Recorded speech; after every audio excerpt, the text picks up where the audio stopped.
All right, you are welcome. Yes, sir. Mo kí yín. Èmi ni mo ní kí ẹ yọjú sí mi. Ẹ kọ́kọ́ go through ìwé yìí náà.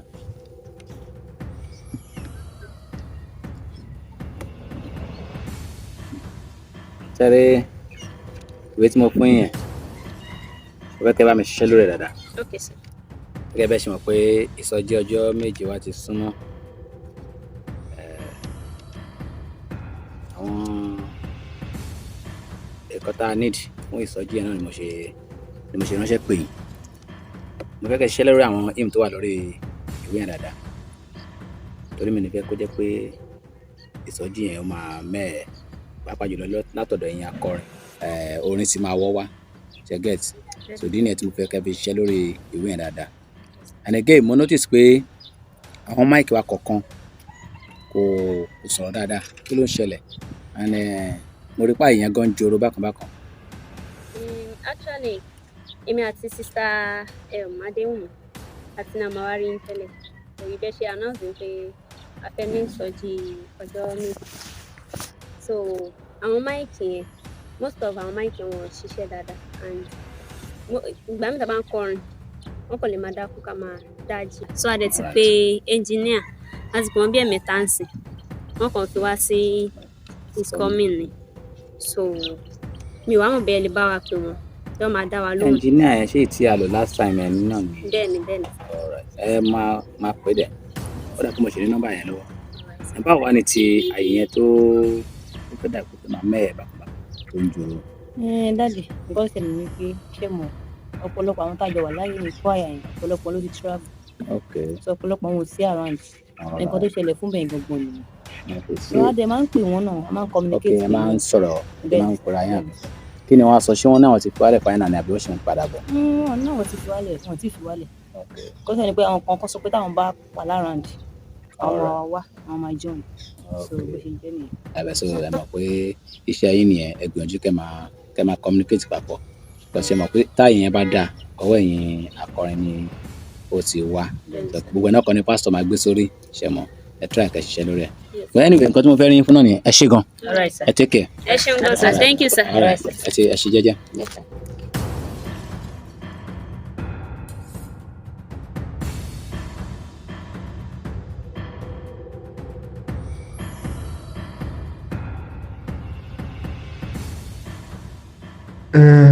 Mo ti sọ fún yín náà, irú ẹ má jà ṣe báyẹn.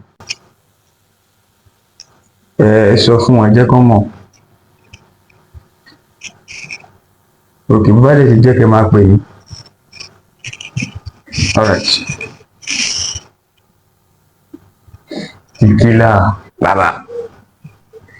You see, this job, I want a very clean job.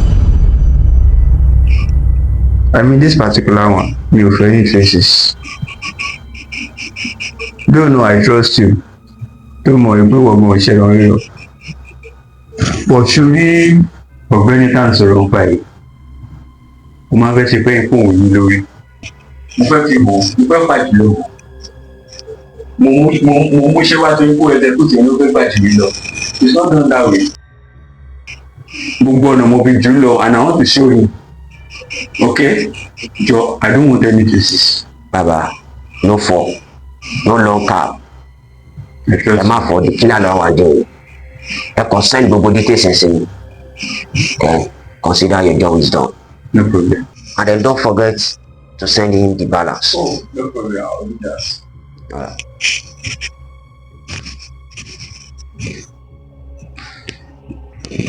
Yeah.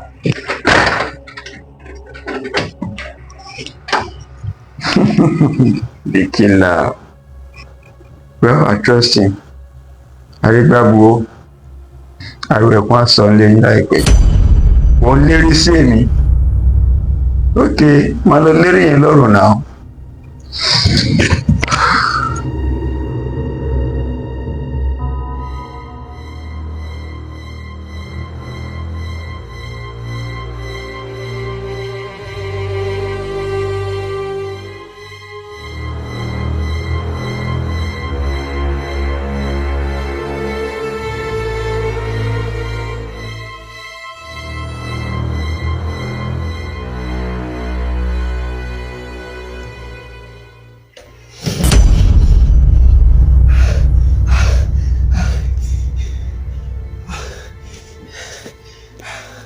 gbọ́ mo sùn lọ.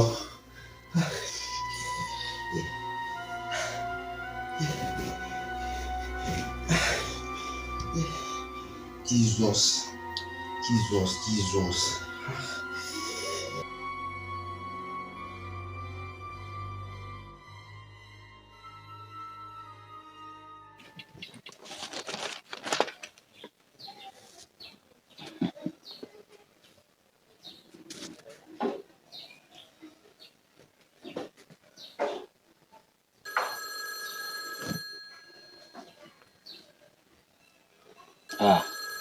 Wọ́n mi dára sí mi. Hello màmá mi dára sí mi. Ẹ káàárọ̀. Àwa nìyẹn. Mọ́ mi dára sí mi. Ẹ mọ̀ tó máa ṣẹlẹ̀. Ẹ fún mi ní bíi few minutes mo máa pè yín padà ni. Mo busy báyìí. Mo ń ṣe nǹkan kan lọ́wọ́. Ẹ kọ̀ fún mi ní ìṣẹ́jú díẹ̀ tí n bá ti ṣe tán sìn. Lẹ́sẹ̀kẹsẹ̀ tí n bá ti ṣe tán mo máa pè yín padà. Alright, ẹ ṣé. Alright, ẹ take care. Ẹ ṣeun. Wọ́n mi dára sí mi. Wọ́n ti lè bẹ̀rù jù. Daddy. Good morning, sir. How are you? I'm fine, sir. How was your night? Daddy, ó wà somehow ní jàre. Kí ló dé tí o jí fún morning devotion láàárọ̀ ẹ̀? Yes, sir. Ẹ wo ẹni bínú ni o. Night mi wà stressful ni. So nǹkan tó fà gangan ni tí mi fi jí. Try láti sọ. Mo ti máa ń sọ fún ẹ, no matter anything, ẹ máa gbìyànjú kẹ́ ẹ máa jí fún morning devotion. Ọmọ ìránṣẹ́ Ọlọ́run ni yín. Ọmọ pastor ni nígbà tẹ́yin bá ń ṣe báyìí kí lẹ fẹ́ káwọn ọjọ́ máa ṣe? Daddy, ẹ lè understand. Night mi ó wà stressful gan ni nǹkan tó fà á nìyẹn. And then àlá kan ni mo lá, àlá yẹn ló dẹ̀ fà tó fi rẹ̀ mí sára. Mo really stress ara mi gan lójú àlá yẹn gan ni. Nǹkan tó fà á gangan nìyẹn bẹ́ẹ̀ ni. So àlá ni ò jẹ́ kó jí fún morning devotion. Báwo ló ṣe wá lálàá òun? Mi mọ̀ pé ẹ̀yin yọ̀ ní ṣá. Báwo ló ṣe lálàá òun? Actually bí mo ṣe lálàá yẹn nìyí. Mo lálàá yẹn pé ẹnìkan gbé ìbọn dání, ó wọṣọ yẹ́lò, ó ń lé mi lójú àlá yẹn. Bó ṣe lé mi, mo yẹn ń ṣubú, mò ń dìde, mò ń ṣubú, mò ń dìde. Ó wá ní particular place kan tó yẹ pé mo ti ṣubú. Bó ṣe fẹ́ yìn ìbọn yẹn fún mi, bí mo ṣe tají nìyẹn. Because ẹni yẹn really close sí mi gan, bó ṣe fẹ́ yìn ìbọn yẹn báyìí mo tají. So stress yẹn ni ò jẹ́ kí n tètè, and then mo níṣẹ́ lóru yẹn. Kò pẹ́ bí mo ṣe sùn báyìí, kò pẹ́ tí mo lálàá yẹn. And then àlá yẹn really, ó really bà mí lẹ́rù gan, seriously. Nǹkan tó fà gangan nìyẹn tí mi fi jí fún morning devotion láàárọ̀ yìí. Ìyẹn lágbára díẹ̀ o. Yes, sir.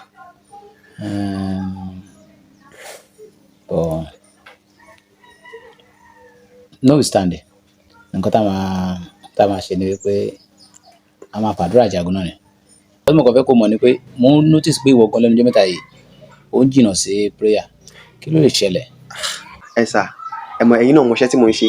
Kí n tó edit video edit mo ń ṣe, kí n tó gbaṣẹ́ ká ṣe gbogbo ẹ̀, ká edit photo, ká edit video.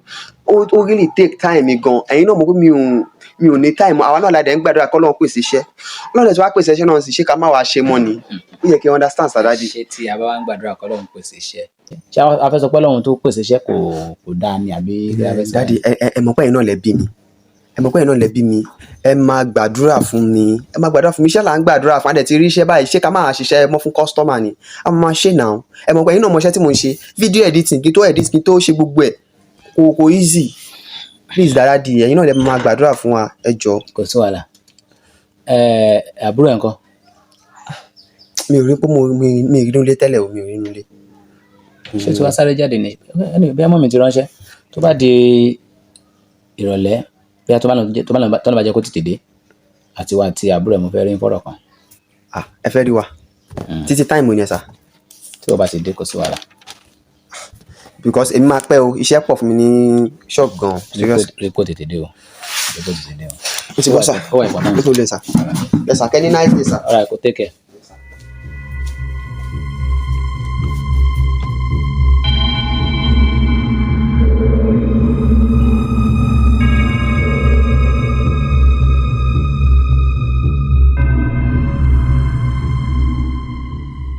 Ẹ jẹ́ má má pa mí ẹjọ́ dáàdì bọ̀dá ẹjọ́ má pa mí torí náà ẹjọ́ má pa mí ẹjọ́ dáàdì má pa mí ẹjọ́ má pa mí ẹjọ́ má pa mí wáyà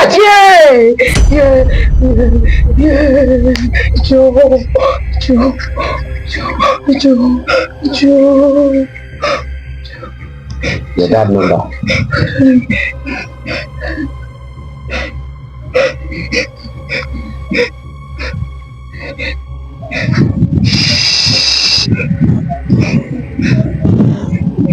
Engineer, me like our thank you me like it. Iṣẹ́ is close now. Mo sọ yín pé mo ń travel next month. Mo dẹ̀ fẹ́ kí iṣẹ́ ti done before next month. Pẹ̀lú nǹkan tí mo rí ìgbà yẹn sí, mi rò pé mo lè tẹ̀lé mítọ̀. Mo lò gan láti send owó táwọn ọmọ tó ń send. Kí ló wá dé wo gbogbo bíbà yìí? Ó sì rí, ó yẹ kó ti clear gbogbo bíbà yìí. Nǹkan tí mo expect kan mo bá mi báyìí o. Rárá. Ẹni di block rẹ̀ bíbà kí lè ti fà á lè ṣe. ẹni tó ń fún wa ní cement òun ló fọ́kọ̀ pa. Engineer, mi láyé iṣẹ́ tó ṣe fún mi rárá. Kí ló tún ṣe tọ́lẹ̀tì lè báyìí? Mo ti pe bọ̀bọ́ yẹn gan ibùdó ìgbà àtẹ̀sẹ̀ wa ń bí gan mo ti tún pè. Ẹni blọọkù wà bẹ̀yẹ ẹ mọ bíbá yìí. Hello. Àní mo bá sọ̀rọ̀ yìí. Ìkílà ló ń sọ̀rọ̀. Oh, báwo ni àṣé kò sí. Ta ló sọ̀rọ̀? Ọlọ́dún ló sọ̀rọ̀ ọlọ́dún ló sọ̀rọ̀ náà ìkílà èèyàn mi ló ṣẹlẹ̀. Ọlọ́rìbù Ìgbàyílọ́lá. Ọ̀pọ̀ ẹ̀ wà látàtà mi láàrin ìṣàpò ètò wa jáde kúrò ayé. Irọ́ má ṣe yẹn o mo mọ̀ ẹ́ má ṣe yẹn kí ló ṣẹlẹ̀? Ọlọ́rìbù Ìgbàyílọ́lá. Ṣó mọ̀ wípé iṣẹ́ tá a bá rọ́kọ̀ nìkan jẹ́ iṣẹ́ tèmi ní pánípání. Ní àwọn ṣe bẹ́ẹ̀ jẹ́ kó kẹ́ gbọ́dọ̀ báyìí ọkùnrin mi ní àdírẹ́sì tó wà máa bẹ́ẹ̀ sísè máa dé bẹ́ẹ̀ sísè tí wọ́n máa jọ wà ní. Send ẹ̀ sí ẹ máa send address ẹ but gbàgbé ẹ. Jọ ń tó lọ lọ́hùn ẹ wo ẹ ti dé. ẹ wo kò sí wàhálà sà mo ti gbọ́ sà. Hello, kí ni mí ní gbogbo fọ́kọ̀ tẹ́ ń fún mi iná kí ni mí ní gbogbo yẹn mo dẹ̀ ń pè láti ẹ̀kan kọ́nà rèébù ti débi kí ni mí ní gbogbo yẹn ó ga òyìn lè gbéṣẹ́ fún yín kí wọ́n má ní fọkànbalẹ̀ náà ẹ jọ̀ọ́ ẹ má yẹ kí iṣẹ́ bọ́lọ̀ tèmi o mo sọ fún yín nìyẹn o.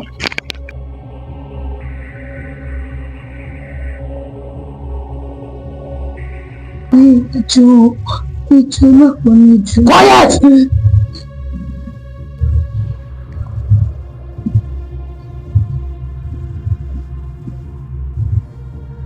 Hello, papi.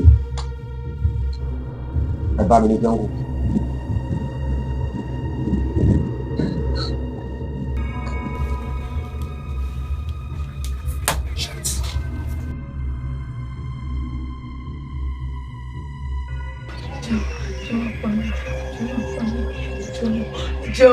Ẹjọ́ má pa mí, ẹjọ́ má pa mí, ẹjọ́ má pa mí.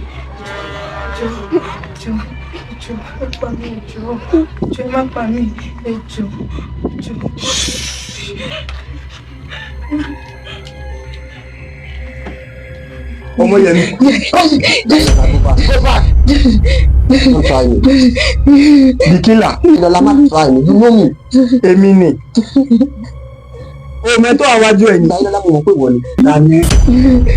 Báwo lè jẹ́? Sniper kí ló ń ṣẹlẹ̀ ní báyìí? Ìgbàyílọ́lá má jẹ́ kí nǹkan tí ó ti má jẹ́ kó sọ̀rọ̀ nǹkan tó rí ẹ̀nà kan.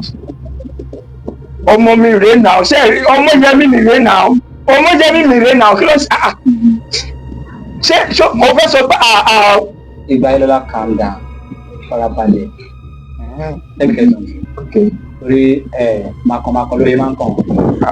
Ta ló nìyẹn? Ó ní kan nìyẹn. Àkífọmọ rẹ bọ̀rọ̀ mẹ́. Ṣé ìwọ jẹ̀bi rẹ̀ ni? Kó o ṣe rẹ̀ mẹ́. Náà Ìgbàyílọ́lá lẹ́nu tẹ̀sán.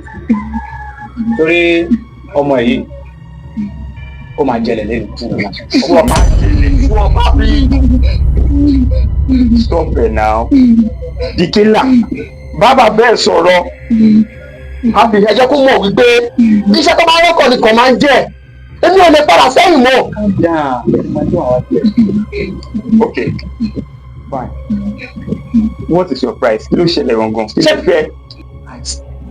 Sorry, bó ṣe mention price ló ń bí. Ìgbàlódé. I don't need your fucking money. Then what do you want? Shut up! Ṣé ọmọ ọkọ tó ṣe ni?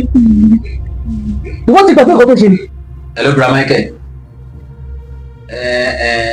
Èmi náà ni mo sọ̀rọ̀. Mo fẹ́ kẹ́ ẹ bá mi ṣiṣẹ́ kékeré kan. Àbúrò àwọn tó wà ní surrounding church yẹn. Ẹ bá mi jẹ́ kí mo kọ́ wọn ní church. Mi ò fẹ́ rí anybody ní surrounding church. Èmi gan jáde fún mo ní pẹ́ padà. Ṣé wọn káwọn ọlọ́dẹ wà ládùúgbò wa? Ẹ jọ̀ọ́ ẹ bá mi lé everybody sí church.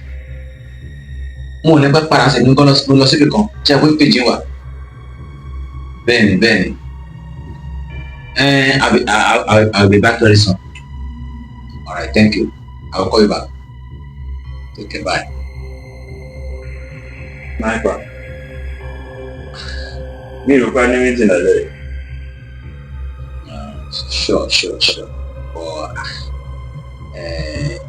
Mr. Ibayilola, ṣé àtúnjà ni tó bọ̀ wọlé tí o tiẹ̀. Má bínú. Mo kọ́ wò pé gbàtà ni o mọ̀ pé tí o bá ti ṣe kíni àrùn ẹ̀ ó ti yẹ̀ ẹ̀. Anyway, you don't big deal. The reason why I'm here is that last time, we noticed pé due me at here is 5 million.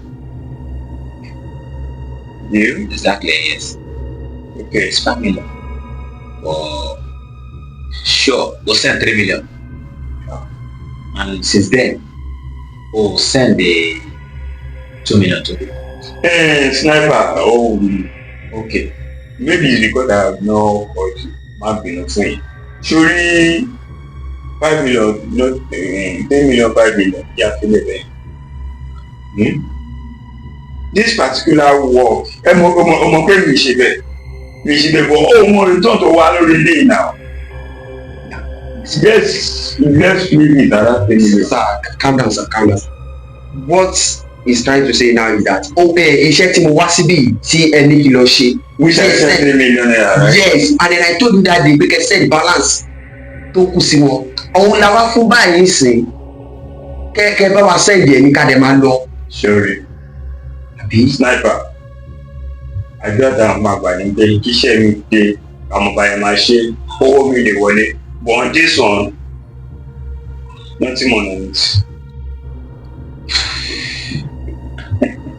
Anyway, tẹ́tẹ̀lẹ̀ mo rò pé bí ọmọ ló fẹ́ gbẹ̀yìn gbẹ̀bọ̀ jẹ́. So now tó mo lè wá realize pé ọwọ́ ẹ̀ ní balance yẹn wà because mo ti rò pé bí a tó bá ṣe pé bí a mo ti send owó yẹn sí ní kò jẹ́ kí n mọ̀ máa bá ọjọ́ ẹ̀jẹ̀. Ṣòro májà máa dágbére májà máa ọkọ̀ tó ti lọ lòún ṣe ọ sí. Iṣẹ́ ìyẹn a ti parí iṣẹ́ yẹn. Another one will come and everybody will be happy. But on this, let's forget it. Shut up! Ìgbàlódé, ṣé o realize pé sniper náà wà jẹ́ ṣá? Yes. Ó dẹ̀ mọ̀ mí. See, let me tell you something. Ọ̀rọ̀ wo la ń sọ̀rọ̀ pa ìbáyìí? We are talking about money. And ó dẹ̀ mọ̀ pé mi kì í wá fi owó mi báyà ṣe. Sniper, ìkàkìlẹ̀ bẹ́ẹ̀. Ìkàkìlẹ̀ bẹ́ẹ̀. Ní ìmọ̀ wọlé. Tí o bá sọ pé o ní sẹ́ni 2 million.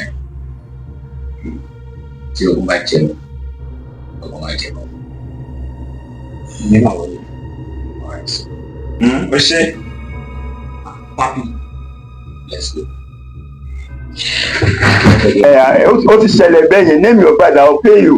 This is my daughter. Ìgbàlódé. Lẹ́nu ẹ̀. I have the money, how much you want? Tell me. Mo ń bẹ̀rẹ̀ pé lórí mo fẹ́. Yes.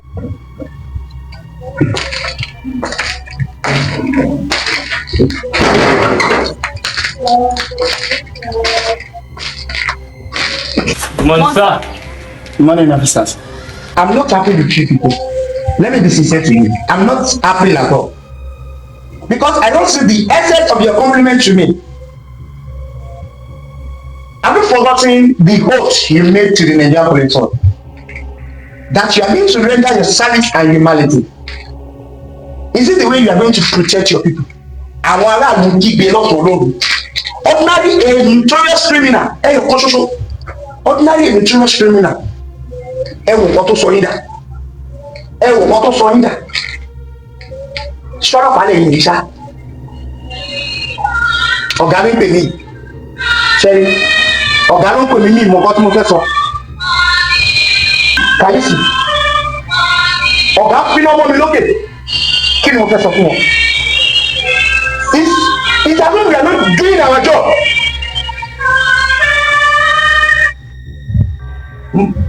Money, sir.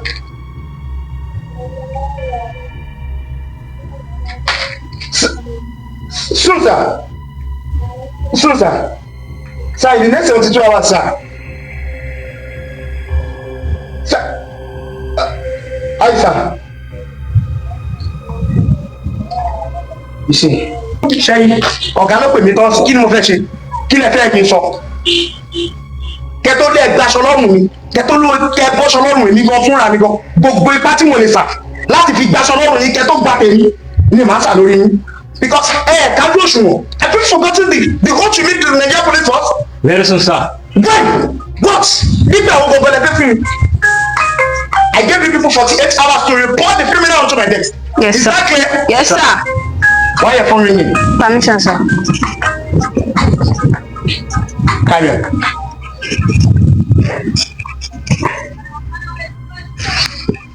Hello? Hello? Sorry, who is this? Oh, the criminal? Okay, yes, sir. They reported the criminal. Why are you telling me that? Don't you know your duty? Sorry, sir. Carry on. Sorry. Dismiss. ṣe ló ló fẹ́. Ìwọ́n mọ̀ pé láti gbàgbé mi ti bẹ̀rẹ̀ ṣe láti ọ́ ṣe díò yìí. Ìwọ́n ní kọ́kọ́ ló máa ń gbéṣẹ́ fún mi. Ẹlẹ́mi náà máa ń gbéṣẹ́ fún mi. Forget. Àjọ tó bẹ̀rẹ̀ sí ṣiṣẹ́ yìí mi ò dalẹ̀ anybody. Ẹni tó dẹ̀ gbéṣẹ́ fún mi kò kí máa ń dalẹ̀ bí wọ́n ṣe máa ń dalẹ̀. Má dé mẹ́sàn-án kọ́ ọmọ ìjẹlẹ̀. Nice one. Òmẹ tó wà wájú ẹ̀ sá. Kílà. Ọmọ ní wọn. Gbàyẹ̀lọ́lá. Èmi náà mọ̀ pé o kì í ṣe ẹ̀rọ rírọ̀. Ó mọ̀ pé ọkùnrin ni. Èèyàn lásán kì í ṣe ọ̀nà. Ọdún bẹ́ẹ̀ kò mọ̀ pé ẹ̀ tó wà wájú ẹ̀ náà ọkùnrin ni. Ta ni ẹ́? Ọkùnrin làdá. Ta ni ẹ́? Kókókó tára ọ̀tá lè. Okay. Anyway, normally ó sọ̀rọ̀ kan lẹ́ẹ̀kan. O ní ọmọ ẹ̀yọ̀ kan tó bí lélẹ̀. Ó fẹ́ fojú sùn kan. Sure. Mi gan, mo jẹ́ ẹ̀kọ́ tẹ́ pé mo náà mi gan. Mi ò kí máa fẹ́ jẹ ojú client mi. Ṣùgbọ́n inú mi máa dùn pé o ò ní fojú sunkún ọmọ yìí. Kò ní wù mí kó fojú sunkún.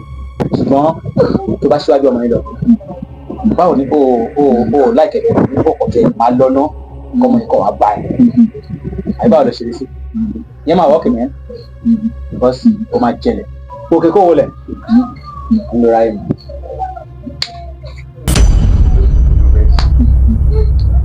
Kí ló tún kù tó fẹ́ ṣe? Ó kò lè lọ́wọ́.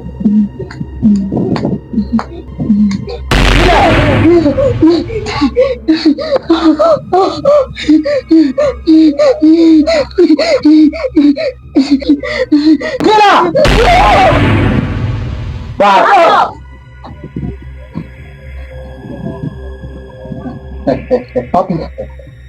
The killer. Nice one. O ti tán fún ẹ lónìí. Anything you say here, you be used against you in the court of law. Gbébọn ẹwọ́ ilẹ̀ ẹ̀yàn ọmọ ọlọ́pàá. Ǹjẹ́ ọ̀lẹ́ bẹ̀rẹ̀ ṣẹ́? Ta ló gbébọn ní lọ́wọ́? Ṣé mẹ́tẹ́ wá báṣá? Papi, ló wá ṣeré bí o ẹ gbé bọ̀wọ̀ ilẹ̀. Are you mad? It is over for you. The killer, it is over. Drop down your gun Hands up. and hands up. Put it down.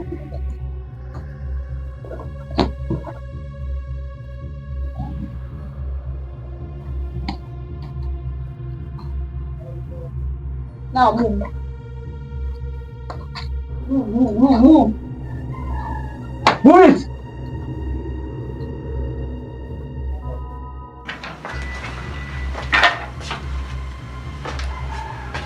Is this those criminals? Yes, sir.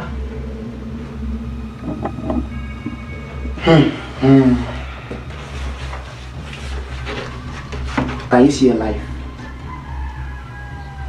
Òótọ́ lọ̀rọ̀ Yorùbá wípé ọjọ́ gbogbo ni tó lè, ọjọ́ kan ni tó níhun. Ṣé rí gbogbo ìwà yín tẹ́ fi 20 ọdún tẹ́ fi ń ṣe? Ẹ̀yin yìí lẹ jẹ́ káràlú sinmi. Ẹ fún àwọn aráàlú nísinmi, pàápàá jùlọ ẹ tún fún àwa ọlọ́pàá gan nísinmi. Ìwọ tó péré ní ìránṣẹ́ Ọlọ́run. Níwọ̀ tí a rí gẹ́gẹ́ bí ẹni àpọ́nlé, a mọ àwọn ìránṣẹ́ Ọlọ́run kan tí mo mọ̀ dájúdájú bí bàbá wa Adébóyè, bàbá Oyèdépò àti bàbá Kúmúyì. Àwọn ìránṣẹ́ Ọlọ́run nìyẹn. Wọn ò fi ìpè wọn ò fi àmúlùmálà kún. Ìwọ odidi ìránṣẹ́ Ọlọ́run, ó tún mú iṣẹ́ àpànìyàn ó tún mú kún. Ẹ̀wọ̀ yìí méjèèjì. Èmi ìlẹ́jọ́ ti fẹ́ bá yín sọ. Mi ìlẹ́jọ́ ti fẹ́ bá yín rò. Officers. Yes, sir. Make sure you arrange their file and discharge them to court on Monday, early Monday. Yes, sir. Let's meet in court. Tó bá ti di àárọ̀ Monday. Ẹ fojú ba ilé ẹjọ́. Èmi lọ́rọ̀ púpọ̀ bá yín sọ. Gbogbo ẹjọ́ ó wà lọ́wọ́ adájọ́. Torí bàbá yín ṣe tó bá kó yín yọ. Ṣùgbọ́n mi nígbàgbọ́ wípé ikú lè rí ẹ̀ṣẹ̀. Bọ̀ ọ́fíìsà, èmi náà mo ní point o. Ṣé rò pé ó rọrùn kéèyàn máa ṣe irúṣẹ́ báyìí? Kò rọrùn náà. Kò rọrùn kéèyàn máa ṣe irúṣẹ́ báyìí náà. Ẹ kò ń blame mi ni. Ó ní bóyá láti bá mi sọ ọ̀rọ̀ báyìí pé o ní point. Irú point wo ló wà lọ́wọ́ ẹ̀ tó fẹ́ discharge? Point wo gangan ló ní tó fẹ́ sọ? Ló dídí wọ ìránṣẹ́ Ọlọ́run. You involve yourself in killers. Ẹ jẹ́ kí ìlú nísinmi. Ẹ fún wa nísinmi. Ìwọ tá ń fojú ìránṣẹ́ Ọlọ́run wò, ṣó wá yẹ kó jẹ́rú wọ na máa bá wà báyìí lọ́wọ́ rẹ̀. Ní ilé ẹjọ́ láti bẹ́ẹ̀ sọ. Torí bá kọ ọyọ, ó di ilé ẹjọ́. Officers, yes, do as I said. Yes, sir. Move. Oh.